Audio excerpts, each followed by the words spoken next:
Today I'm in Portsmouth, one of the most historic towns in England, and this is home to an incredible historic dockyard. You can come and see HMS Victory. You can also come and see the museum behind me, which is where the Mary Rose is kept. Now, the Mary Rose was a Tudor warship built here in Portsmouth in 1510, and she was Henry VIII's favourite ship, and she served for 34 years until in 1545 she sunk not far from Portsmouth in the Solent at the Battle of the Solent. And for hundreds of years she lay on the seabed. Because much of the ship had been preserved by the silt, it was retrieved, it was brought out of the water, along with all kinds of incredible objects from the Tudor sailors and even human remains. So today you can go and see all of the things that they retrieved in the museum. You can see the ship, you can see the objects, you can see the skeleton of the ship's dog, Hatch. So it's a really fascinating place to visit. But it's not actually the first time that things were retrieved from the Mary Rose.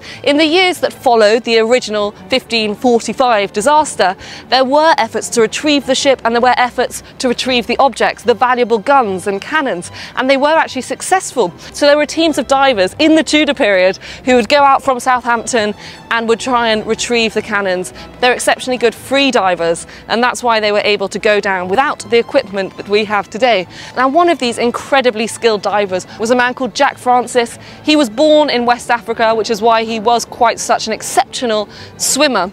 And he was in Southampton going out to retrieve Henry VIII's cannons when he was in his late teens. And I've written all about him and his story in my new book, 18, A History of Britain in 18 Young Lives. And this looks at 18 figures who have played their part in Britain's story and looking at what they were doing at 18 years old, Jack Francis being one of them. It's been really fun to write, fascinating to uncover some of these unknown stories. So I really hope you're going to enjoy reading it. If you'd like a copy, you can pre-order. The links are in my bio. There's all sorts of signed copies available.